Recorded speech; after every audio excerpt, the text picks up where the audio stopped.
Prokaryotes और eukaryote की बात करेंगे। प्रोकैरियोटिक और यूकैरियोटिक सेल्स की बात करेंगे हम लोग, ठीक है। अगर इसके मीन्स अगर हम बात करें, इधर ध्यान दीजिए, अगर हमने प्रोकैरियोटिक्स की बात करी तो प्रोकैरियोटिक क्या होता है? प्रोकैरियोटिक, प्रो मीन्स होता है प्रिमिटिव, और एंशिएंट टाइप्स ऑफ न्यूक्लियस, ठीक है। प्रो मीन्स होता है प्रिमिटिव और एंशिएंट टाइप्स ऑफ न्यूक्लियस, जिसको हम कहते हैं, ठीक है, अनडेवलप्ड न्यूक्लियस, ठीक है। इसको क्या कहेंगे? प्रोकैरियोटिक। और प्रोकैरियोट माने होता है, आप लोगों को मालूम होगा, कैरियोट्स माने होता है न्यूक्लियस, ठीक है। यानी यहाँ पे हम न्यूक्लियस यहाँ नहीं लिख सकते, यहाँ प्रिमिटिव और एंशिएंट टाइप्स लिख लीजिए, और इसको तो अनडेवलप्ड बोला जाता है, ठीक है, इसको आपका न्यूक्लियस। ऐसे ही अगर आप प्रोकैरियोटिक की बात करेंगे तो प्रोकैरियोटिक सेल्स मीन्स होता है ऐसा सेल जिनमें न्यूक्लियस पूरी तरीके से डेवलपमेंट नहीं होता है, या प्रो माने प्रिमिटिव और एंशिएंट टाइप्स ऑफ न्यूक्लियस और undeveloped types of nucleus are found in cell body which is known as prokaryotes. And eukaryotic means होता है, यू माने वेल डेवलप्ड, यूकैरियोटिक, कैरियोट माने होता है, या कैरियोटिक, यू माने होता है वेल डेवलप्ड, ठीक, वेल डेवलप्ड टाइप्स। और कैरियोटिक माने होता है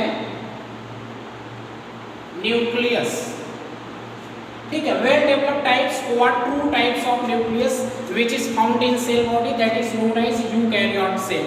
अगर हम प्रोकैरियोटिक सेल्स की बात करें तो प्रोकैरियोटिक का मतलब होता है कि ऐसा सेल जिनमें न्यूक्लियस पूरी तरीके से डेवलप होता है, ऐसा सेल जिनमें पूरी तरीके से न्यूक्लियस डेवलप होता है, well developed types of nucleus पाया जाता है, उसे यूकैरियोटिक सेल्स कहते हैं। और ऐसा सेल जिसमें फॉल्स टाइप या अनडेवलप्ड टाइप या एंशिएंट टाइप्स ऑफ न्यूक्लियस पाया जाता है, उसे हम प्रोकैरियोटिक सेल कहते हैं। सवाल यह है कि प्रोकैरियोटिक सेल्स जो होता है वो आपके कौन कौन से, देखिए प्रोकैरियोटिक सेल्स में आपके 70S टाइप्स ऑफ राइबोसोम पाए जाएंगे। प्रोकैरियोटिक जो होगा उनमें न्यूक्लियर मेम्ब्रेन नहीं पाया जाएगा। प्रोकैरियोटिक जो होगा वो आपका, उसमें आपके जितने भी सेल ऑर्गेनेल्स हैं, माइटोकॉन्ड्रिया, गोल्गी कॉम्प्लेक्स, आपका लाइसोसोम, इसके अलावा जो है अन्य टाइप के सेल ऑर्गेनेल्स हैं, वो सब इसमें अब्सेंट होते हैं। रही बात यूकैरियोटिक सेल्स का, तो यूकैरियोट में सभी प्लांट और एनिमल्स आते हैं। यूकैरियोटिक में जनरली हम एग्जांपल दे सकते हैं कि protozoa, porifera, coelenterata, aschelminthes, platyhelminthes, annelida, arthropoda, mollusca, echinodermata और कॉर्डेटा, यानी ये जो 10 फाइलम है या कॉर्डेटा में आने वाले 5 क्लास हैं, पीसेस है, रेप्टाइल है, एम्फीबियंस है, एवीज है और मैमेलिया है। ये सब जो मैं फाइलम का या जो क्लास का नाम बताया हूँ, इन सब में क्या होता है, ये सब में nucleus well developed types of पाया जाता है, इसलिए इसको यूकैरियोटिक सेल कहते हैं। एज ह्यूमन खुद यूकैरियोट्स हैं। अच्छा, प्रोकैरियोटिक की बात करें तो प्रोकैरियोटिक में आपका राइबोसोम आता है, यू बैक्टीरिया आता है, आर्कियोबैक्टीरिया आता है, ब्लू ग्रीन एल्गी आता है, माइकोप्लाज्मा आता है, ठीक है। माइकोप्लाज्मा को इस वर्ल्ड में सबसे छोटा सेल बोला जाता है। माइकोप्लाज्मा का एक और नाम है, जैसे अगर हम माइकोप्लाज्मा की बात करें तो इस वर्ल्ड में एल्गी में पाए जाने वाला सबसे छोटा सेल होता है, जिसको हम PPLO के नाम से भी जानते हैं, प्लूरोनिमोनिया लाइक ऑर्गेनिज्म, ठीक है। प्लूरोनिमोनिया लाइक ऑर्गेनिज्म जिसको हम माइकोप्लाज्मा के नाम से जानते हैं। जो माइकोप्लाज्मा होता है वो आपका सबसे वर्ल्ड में पाए जाने वाला सबसे स्मॉलेस्ट टाइप ऑफ सेल्स होता है।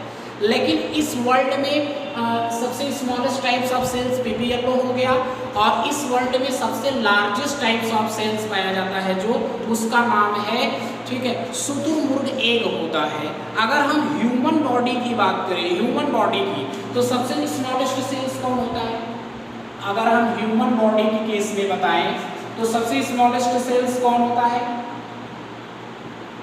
स्पर्म होता है ना, मेल गैमेट स्पर्म होता है और फीमेल गैमेट जो होता है वो ओवम होता है।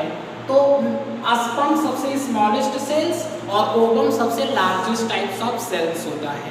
ठीक है, इतना चीज आप लोग जान गए।